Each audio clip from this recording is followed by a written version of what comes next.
안녕하십니까. 현대투자연구소 송조입니다. 자, 최근 SM M&A가 시장에서 이슈가 되면서 하이브 주가도 이제 덩달아서 장중 등락이 이제 확대가 되는 그런 모습입니다.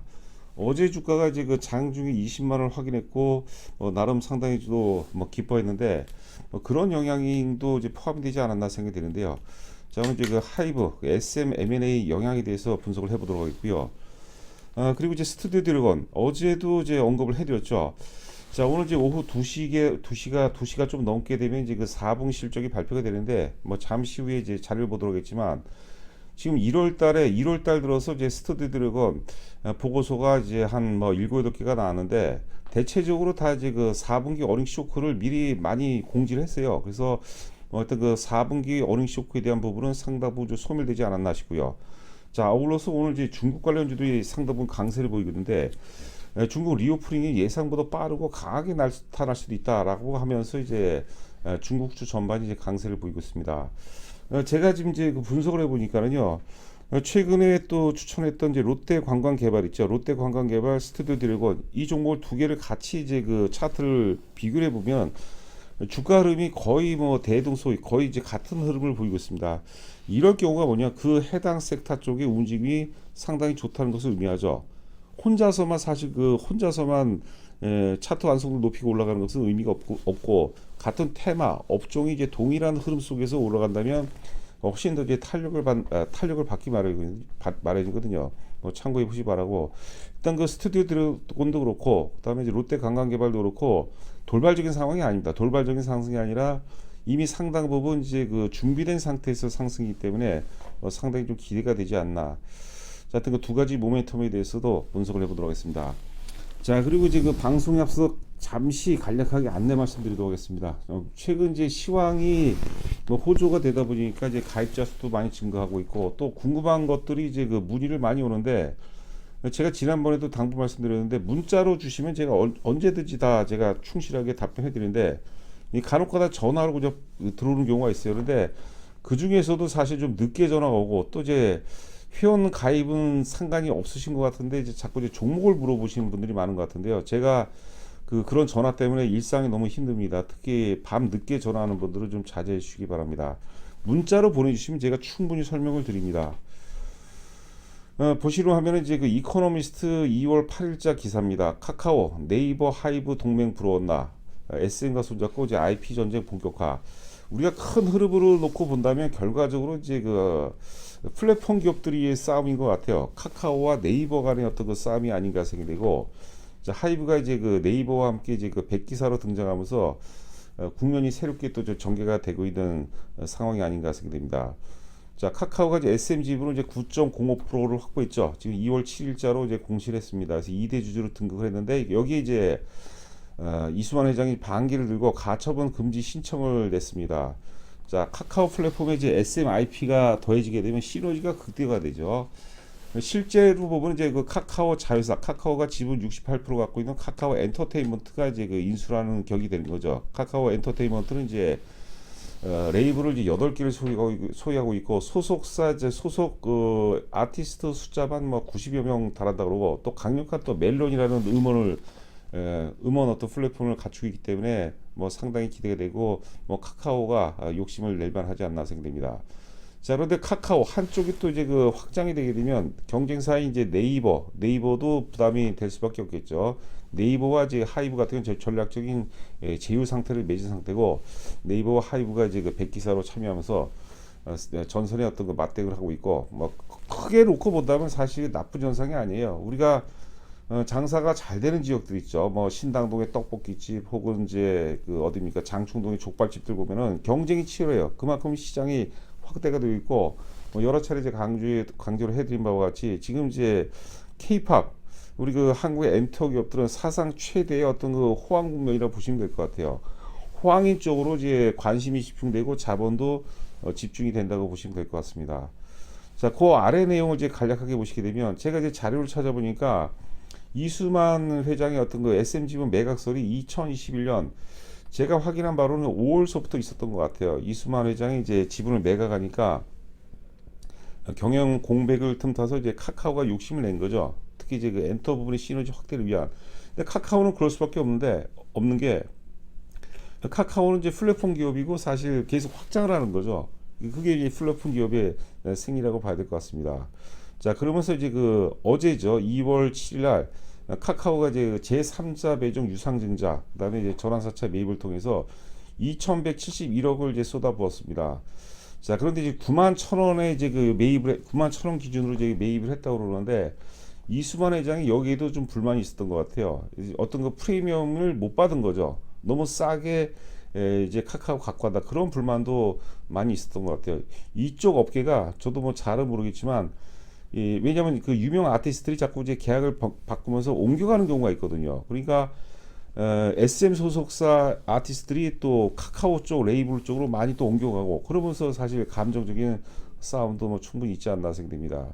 지분 이제 9.05%를 확대했고 참고로 이제 이수만 회장의 지분은 18.4%입니다. 지금 이제 SME 시가총액이 대략 한 2조 4천억 정도가 되거든요. 그런데 실질적으로 이제 그 카카오가 이제 SM을 인수하려면 대략 한 지분 한 20%는 확대해야 되겠죠. 그럼 2조 4천억이 20%면 이제 4,800억 아닙니까? 그런데 이제 우리가 딜 규모 레인지라고 그러죠. 범위를 감안한다면 뭐 작게는 한 6천억 정도에서 많게는 한 8천억까지도 들어간다는 얘기가 좀 있는 것 같습니다. 자, 그래서 이제 이수만 회장이 제3자 유상증자하고 전환사채 발행을 금지하는 가처분 신청을 이제 동부지검에 냈다고 이제 밝혀지고 있습니다. 자, 아울러서 이제 그 지금 이제 네이버하고 하이브는 이수만 회장이 편이 되는 거죠. 백기사로 등장하면서 결과적으로 이제 그 카카오와 네이버 간의 어떤 그 고래 싸움으로 번지는 그런 상황이 아닌가. 뭐 플랫폼 승부다 이렇게 보시면 될 것 같아요. 만약에 저도 잘 모르겠어요. 요즘에 그 사법부들이 그 제가 예상했던 거를 이제 많이 어긋나는 것 같은데 여하튼 카카오 이긴다면 네이버라든가 이제 그 하이브 주가는 이제 큰 악재는 아니에요 사실. 뭐 그동안에 뭐 주가에도 반영이 작았던 악재인데 소형 악재. 또 만약에 이제 카카오가 진다면 이제 일정 부분 그것도 소형 어떤 호재로 좀 해석해야 되는데 역으로 이제 SM이 만약에 승소가 된다. 그럼 M&A 재료가 이제 소멸이 되죠. 그럼 주가는 이제 급락해요. 카카오가 이긴다면은 주가는 뭐 12만 원에서 한 13만 원, 경험적으로 12만 원에서 13만 원 정도까지 오버슈팅이 나올 수도 있고 SM이 만약에 그냥 이긴다라면 이제 M&A 재료 소진을 위해서 주가는 단기적으로 아마 크게 좀 급락할 가능성이 있지 않나 참고하시기 바랍니다. 자, 카카오 엔터테인먼트 SM 지분 인수 예상 시나리오인데 일단 뭐 기본적으로 카카오 엔터테인먼트 내용을 한번 보도록 하겠습니다. 보시게 되면은 이제 카카오 엔터테인먼트 같은 경우가 K-팝 유통 마켓 시어의 26% 차지해요. 생각보다 굉장히 컸던 것 같아요. 8개 뮤직 레이블을 갖고 있고 10개 이제 매니지먼트사를 갖고 있고 소속 아티스트가 앞서 얘기한 대로 이제 90명 이상이라고 이제 보는 거죠. 그다음에 음원 플랫폼 이제 멜론을 갖고 있습니다. 멜론은 이제 막강하죠. 거의 뭐 독점적인 지위를 갖고 있다고 보시면 될 것 같고 기타 이제 뭐 드라마라든가 영화, 카카오 TV 그리고 이제 우리가 이제 IP 유명 IP 아티스트를 통해서 이제 뭐 드라마, 영화 쪽으로도 시너지를 확장할 수 있고 예능, 광고, 뭐 하여튼 뭐 피코마, 웹툰, 웹소설 쪽으로도 이제 사업을 확장할 수 있기 때문에 결과적으로 상당 부분 이제 욕심을 내지 않나 생각합니다. 욕심은 사실 그 자본주의의 원천이 되는데 욕심을 넘어서 이제 이게 탐욕으로 바뀌게 되면 이제 문제가 생긴다고 보시면 될 것 같아요. 그리고 이제 하나 또 우리가 그 점검해야 될 게 지금 시황이 좋으니까 이게 호재로 작용하고 주가에도 이제 순기능적으로 작용하는데 시황이 안 좋은 상태 이러면 네이버도 그렇고 하이버도 그렇고 많이 빠집니다. 왜냐하면 이제 자금이 나가야 되니까 시황이 이제 그나마 허락이 되다 보니까 좀 순기능적으로 시장에서 좀 반응하는 것이 아니냐. 자, 그런 생각을 해보고요. 그 다음에 이제 그 어제 나왔던 이제 그 DB증권의 이제 하이브 보고서가 되겠는데 뭐 누차 제가 여러 차례 강조해드리겠지만 지금 이제 아티스트들은 BTS 공백을 이제 잘 메꾸고 있어요. 그렇죠. 기존 아티스트 세븐틴이라든가 TXT 얼마 전에 이제 빌보드 200에 이제 차트인을 했다는 데 보고가 나왔는데 하여튼 그 TXT 그다음에 엔하이픈 계속해서 이제 활발하게 활동하고 있고 아울러서 이제 특히 뉴진스 활약이 대단하다고 봐야겠죠. 뭐 르세라핌도 만만치 않습니다. 그다음에 N팀도 일본에서는 나름대로는 자리매김을 하고 있어요. 그래서 일본 활동에 주목을 하고 아래 보시면 이제 위버스입니다. 올해는 위버스요. 위버스 BTS 군대 공백 우려를 이제 상쇄하고 이런 뉴진스 등 신규 팀원의 상세가 이제 BTS 군대 공백 우려를 상쇄하고 이런 부분이 주가에 긍정적으로 작용하고 있다. 여기 이제 위버스 성과까지 위버스 지금 이제 상반기 쪽에 이제 해외 유명 아티스트들이 많이 입점을 합니다. 하나하나 입점할 때마다 주가에도 상당한 어떤 그 모멘텀 가능성이 높아 보여. 그런 점도 우리가 뭐 참고를 좀 해봐야 되지 않나. 자, 위버스를 통한 팬덤 플랫폼 비즈니스 여전히 성과를 지켜볼 필요가 있고 올해가 사실 괄목할 만한 어떤 그 데이터상으로 괄목하는 어떤 그 성장세를 기록할 것으로 예상이 되고 위버스 우리가 지난번에 이제 그 하이브 그 항목별로 매출이라든가 영업이익을 살펴봤죠. 그 중에서도 특히 이제 위버스 샵을 통해서 MD 매출 같은 경우가 이제 많이 증가할 겁니다. 앨범도 마찬가지, 앨범도. 자, 지금 DB증권에서는 이제 2022년 영업이익 2,280억을 예상하고 있는데 올해 예상 영업이 2,330억이에요.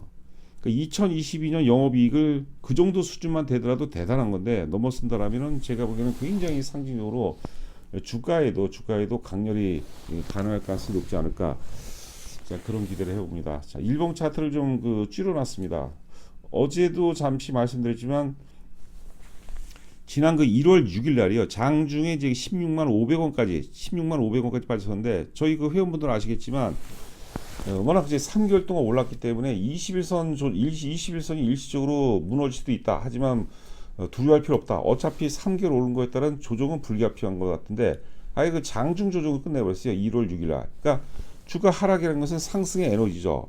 자, 그리고 이제 어제 그제가 되겠죠. 어제 그제 화요일이죠. 화요일 날도 장중에 21선까지 빠졌어요. 18만 4,300원까지가 빠졌었는데 장중 조정으로 마무리가 되는 거예요. 하이브 주가를 이제 보시게 되면 지금 그림에서 보는 바와 같이 주가가 오를 때 거래가 크게 안 터집니다. 어제도 주가가 장중에 이제 20만 원을 찍었는데 42만 주 정도밖에 안 나왔어요. 우리가 항상 말씀드리는 게 100만 주를 조심하자. 100만 주 나온다고 무조건 파는 게 아니에요. 100만 주 나와서 또 좋은 시점도 있어요. 어제 같은 건 100만 주 정도 나와도 괜찮아요. 왜냐하면 돌파하는 그런 파동이기 때문에. 근데 어제도 42만 주 정도로 20만 원까지 찍었다는 것은 상당히 의미가 있지 않나 생각됩니다. 너무 단기를 보지 마세요. 특별한 또 매도 시그널이 나오기 전까지는 계속해서 끌고 가야 돼요. 계속해서. 자, 하여튼 앞서도 말씀드렸지만 올해 예상 영업이익이 작년 뭐 한 2천억 정도만 넘어선다면 굉장히 의미 있는 그런 어떤 그 상승 파동이 나올 수 있다 이렇게 보시면 될 것 같습니다. 자, 이제 보시는 화면은 이제 스튜디오 드래곤입니다. 지금 이제 보시게 되면은 한국투자증권이 1월 26일자 이제 보고서가 되겠는데 이것도 같은 내용이요. 4분기는 아쉽지만 올해를 바라보자. 자, 4분기 컨센서스를 보게 되면 이제 매출액은 이제 전년 동기 대비해서 이제 그 10% 정도 상승했는데 영업이익은 전년 동기에 늘었지만 전분기 대비해서는 72%가 급락을 해버렸어요. 그래서 어닝 쇼크라는 얘기가 나오는데 뭐 잠시 후에 이제 최근 1월 4일서부터 보고서가 지금 몇 개입니까? 한 9개 정도가 있는데 한 7개 정도가 다 4분기 실적 쇼크를 얘기하는 거예요. 그러니까 그런 부분들이 주가에 이미 그 상당 부분 좀 반영이 됐다 이렇게 보시면 될 것 같아요. 어제도 이제 말씀드린 것처럼 일단은 이제 어제 음봉이 나왔고 오늘 마이너스 정도에서 뭐 사볼만 하다는 말씀드렸는데 자, 지금 이제 4분기 실적 발표되는 시점에서 주가가 어느 정도 흔들릴지는 좀 지켜봐야 될 것 같은데 제가 이제 방송하다 보니까 매일 거의 뭐 이제 자주 하다 보니까 단기 시세에 저도 이제 민감할 수밖에 없어요. 지금 이제 현재 시간이 12시 25분을 통과하고 있는데 플러스 1,500원이 나오네요. 글쎄 따라 사야 될지 어떨지 모르겠는데 하여튼 좀 밀리면 사야 되겠죠. 하여튼 그 실적 발표 시점을 좀 확인해보고 뭐 사는 것도 좋지 않을까. 자, 스튜디오 드래곤 같은 경우도 이제 2023년을 빛낼 베스트 중소형주 10종목지에서 포함이 되어 있습니다. 롯데 관광개발도 포함이 되어 있고 자, 어제도 좀 말씀드렸지만 시즌제라든가 텐트폴 시즌제가 이제 마진이 굉장히 높죠. 그러니까 시즌제하고 이제 텐트폴 작품들이 작년에 비해서 이제 올해가 많이 증가하고 그 스튜디오 드래곤의 가장 그 상승 핵심 포인트 분석 포인트는 뭐냐면 지금 여러분들 이제 글로벌 이제 OTT 시장이 굉장히 커지고 있습니다. 예전에는 사실 그 초기에는 넷플릭스가 거의 뭐 독점을 뭐 하다시피 했는데 지금은 이제 넷플릭스를 포함해서 지금 이제 디즈니 플러스라든가 애플 TV라든가 또 아마존도 또 탄생했죠. 아마존 프라임으로 이제 기대가 되고 있는데 여기에 만약에 중국 시장이 개방을 한다면 상당한 어떤 그 에너지가 나올 가능성이 높지 않을까 생각됩니다. 자, 영업이익 기준으로 보게 되면 이제 그 2022년 작년에 영업이익이 이제 690억인데 올해 이제 그 910억 정도를 예상하고 있어요. 제가 보기에는 올해는 작년 대비해서는 이게 뭐 무조건이라는 건 존재하지 않는데 하여튼 그 상당 부분 좋아질 수밖에 없다. 왜냐하면 영업 환경이 굉장히 개선이 된 거예요. 우리가 인풋 이퀄 아웃풋 아닙니까? 이게 사실 지금 스튜디오 드래곤에서 작품을 만들어서 자기네가 판매까지 하는 게 아니잖아요. 판매 대행해 주는 회사도 있잖아요. 그러니까 이익의 질도 점차적으로 이제 글로벌 OTT 시장이 이제 확대가 되고 경쟁이 심화되면 될수록 이익의 질이 이제 그 콘텐츠 제작 업체들은 뭐 뛰어날 수밖에 없다 이렇게 보시면 될 것 같아요.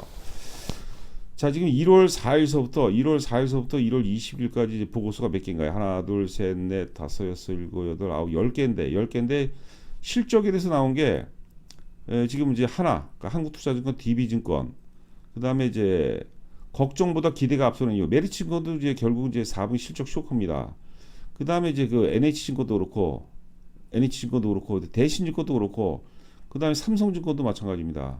그리고 이제 뭐 KB증권도 마찬가지죠. 그러니까 뭐 거의 대부분이 실적 쇼크를 미리 경고를 했기 때문에 상당 부분 주가에 이제 반영이 됐다 이렇게 보시면 될 것 같습니다.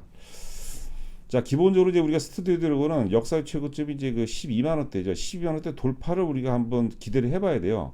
그게 아니고서는 사실 의미가 없어요.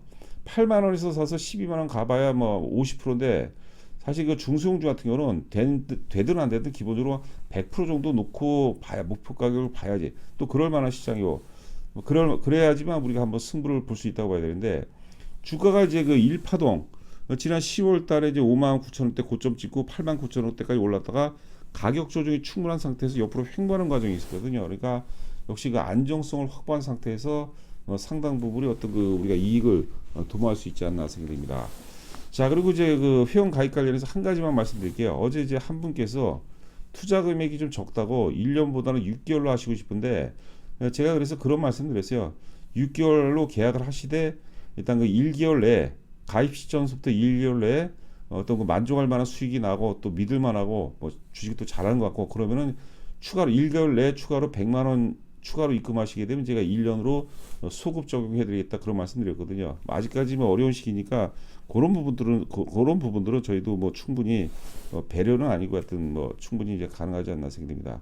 여하튼간 이제 그 가입이 확인되고 되면은 입금자 성명을 이제 문자로 이제 보내주시고 그 다음에 이제 그 보유 종목과 이제 그 종목 수량 있죠 보내주시게 되면 제가 나름의 지금 현재 시장과 회원분들 투자 성에 맞는 나름의 어떤 그 최적의 포트폴리오를 구성해드리도록 열심히 노력해 보도록 하겠습니다. 자, 남은 시간도 건승하시기 바랍니다. 감사합니다.